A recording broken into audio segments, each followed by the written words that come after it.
এত একটা ঘটনার পরে সারা আল্লাহর আসর পর্যন্ত আমাদের চোখের পানি যেন কেঁপে যায়, কিন্তু এই বাংলার মানুষের চোখের পানি কাঁদে না, হৃদয় কাঁদে না, এদের পাশে কেউ দাঁড়ায় না। এইগুলো ঘটনা ঘটেই যায়। সরকারও সদিচ্ছা ছিল না, বর্তমান সরকারকেও আমরা জানাইছি। জানানোর পর বর্তমান সরকার বলল আমি দেখব বলে কিন্তু আমাদের কোনো সুরাহা করছে না। আজকে যে মামলাটা জাতির সামনে এসেছে সেই মামলাটা অত্যন্ত বাঙালি জাতির ইতিহাসে একটা চাঞ্চল্যকর মামলা। এটা গত 21শে জুলাই 2025 সালে যে একটা যুদ্ধ বিমান ভূপাতিত হয় মাইলস্টোন স্কুল অ্যান্ড কলেজে উত্তরা দিয়াবাড়িতে। এখানে বাদীর সন্তান সহকারে ইনোসেন্ট কোমলমতি শিশু মারা গেছে 28 জন। এই শিশুরা ছিল নিরপরাধী, এরা রাষ্ট্রের ভবিষ্যৎ ছিল। মাইলস্টোনের মতো শিক্ষা প্রতিষ্ঠান থেকে এরা পড়াশোনা করে রাষ্ট্রের গুরুত্বপূর্ণ দায়িত্বে পালন করবে।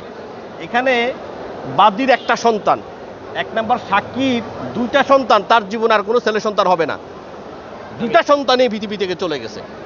3 নম্বর সাক্ষী, তার একটা সন্তান। এই যে একটা 28টা শিশু পৃথিবী থেকে বিদায় হয়ে গেল, তখনকার যারা ক্ষমতায় ছিলেন তাদের গড়ে ডোর টু ডোর তাদের কাছে এরা ন্যায় বিচারের জন্য গিয়েছিল বাদী এবং সাক্ষীরা। গত 18 মাসের বিপদা ফেব্রুয়ারির পূর্বে যে গভর্নমেন্ট ছিল সেই গভর্নমেন্টের নেগলিজেন্স ছিল, যারা দায়িত্বপ্রাপ্ত ছিল। আমরা এই মামলাটা তাদের নেগলিজেন্স, রাষ্ট্রের দায়িত্ব থাকার পরে একটা যুদ্ধ বিমান কোথায় থেকে উদয়ন হবে, কোথায়, এখানে যেখানে 2 কোটি মানুষের বসবাস ঢাকা শহরে, এখানে একটা যুদ্ধ বিমান উদয়ন হতে পারে না।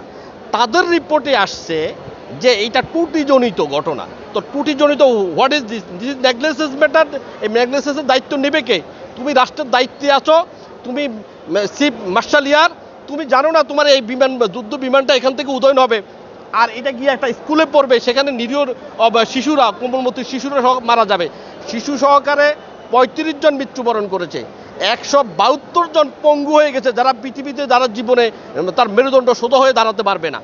এইটা একটা জাতির এই এত বড় দুর্ঘটনা, জাতির সাথে তারা কি প্রতারণা করছে, তারা সাথে সাথে স্টেটমেন্ট করছে যে আমরা এদেরকে সর্বোচ্চ ক্ষতিপূরণ দেব।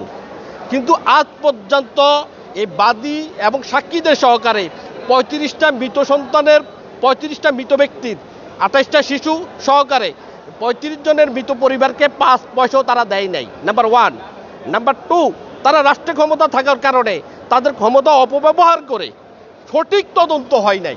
সঠিক তদন্ত যদি বেরোয় আসে, আমরা সঠিক তদন্তের জন্য আজকে ন্যায় বিচারের প্রতীক, পবিত্রতার প্রতীক আমরা আদালতের কাছে এসেছি ন্যায় বিচারের প্রার্থনার জন্য। এই বাদী এবং সাক্ষীদেরকে নিয়ে তারা ন্যায় বিচার চাচ্ছে যে এটা কোনো পরিকল্পিত হত্যাকাণ্ড কিনা।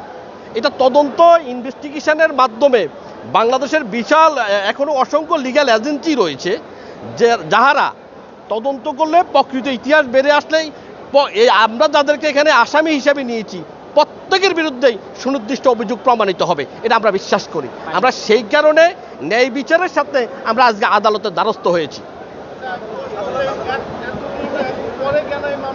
যারা ভুক্তভোগী আজকে প্রায় 10 মাসের মতো হয়ে যাচ্ছে, আমরা আমাদের সন্তানের কোনো রকমের সুবিচার পাইনি। তো আমরা আসলে ন্যায় বিচারের লক্ষ্যে আজকে এই বাদীর সাথে সম্পৃক্ত হয়ে একতা স্বীকার করে আমরা এই আদালতে শরণাপন্ন হয়েছি। আসলে আমাদের এটার যদি একটা আমরা ন্যায় বিচার পাই, তাইলে হয়তো ভবিষ্যতে এরকম কর্মকাণ্ড করতে বা যে কোনো ডিপার্টমেন্টেই হোক, তখন তারা সাবধানের সাথে কাজ করবে। তো আসলে এগুলা কি বলবো ভাই, এক বিচার আজকে আমরা দুনিয়াতে আপনাদের এই আদালতে দিয়ে গেলাম, আরেক বিচার আমরা আল্লাহর কাছে দিয়ে রাখছি। এমন একটা হৃদয় বিদয় ঘটনা ঘটলো ভাই, আজ পর্যন্ত এটা নিয়ে কেউ কথা নেই। এখন সেটা কার মনে নেই, ভুলে গেছে। ঠিক আছে, তো সাক্ষী রেখে গেলাম আপনাদেরকে, সাংবাদিক ভাইরা, আপনারা সদস্য থাকেন, আপনাদেরও ছেলে মেয়ে আছে। আমরা ভাই দল করি না, আমরা কোনো রাজনীতি করি না। আমরা আসছি আমাদের ছেলেদের সন্তান যাতে কাউ আর ভবিষ্যতে এরকম পরিস্থিতির না শিকার হয়। ঠিক আছে, আর বাকিটাও আল্লাহর কাছে দিয়ে দিছি, ওইখানে জবাবদি সবারই করতে হবে। কারো না কারো তো ত্রুটি আছে বা দায়িত্বের অবহেলা আছে, বিদায় এরকম একটা ঘটনা ঘটছে।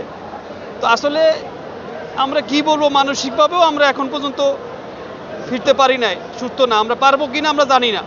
আমাদের যদি বাসা বাড়িতে যান তাহলে বুঝতে পারবেন, একটা মানুষ চলে যাওয়া মানে একটা ফ্যামিলি ধ্বংস হয়ে যাওয়া। ভাই আমার একটা ছেলে মারা গেছে তা না, আমার পুরো ফ্যামিলিটাই শেষ করে দিছে। আমরা কেউ সুস্থভাবে জীবনযাপন করতে পারি না। আর আপনাদের কাছে কি বলবো ভাই, এই জন্য আল্লাহর কাছেও বলে গেলাম, সাক্ষী রেখে গেলাম এই বাংলাদেশের মানুষকে। এত বড় একটা ঘটনার পরে সারা আল্লাহর আসর পর্যন্ত আমাদের চোখের পানির জন্য কেঁপে যায়, কিন্তু এই বাংলার মানুষের চোখের পানি কাঁদে না, হৃদয় কাঁদে না, এদের পাশে কেউ দাঁড়ায় না। এইগুলো ঘটনা ঘটেই যায়।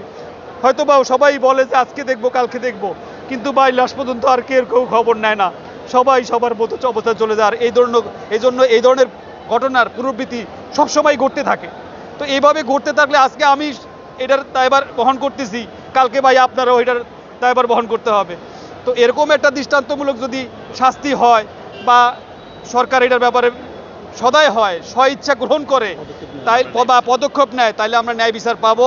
এবং ভবিষ্যতে কোনো লোক বা কোনো ডিপার্টমেন্ট বা প্রতিষ্ঠান তারা সুন্দরভাবে তাদের প্রতিষ্ঠান পরিচালনা করবে।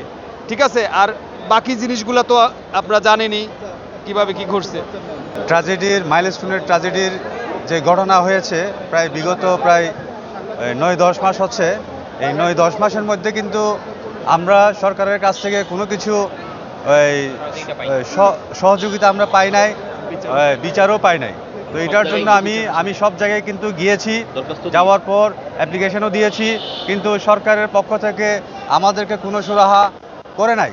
তো এই না করার বিধাতে আজকে আমি মামলার বাদী হয়ে এখানে সাক্ষীদেরকে নিয়ে আমি এখানে উপস্থিত হয়েছি আর কি এই আদালতে। আমার কথা হচ্ছে ন্যায় বিচার পাওয়ার জন্য আমি কিন্তু আদালতে শরণাপন্ন হয়েছি, কিন্তু এতদিন কিন্তু আমি বিভিন্ন জায়গায় গিয়েছি।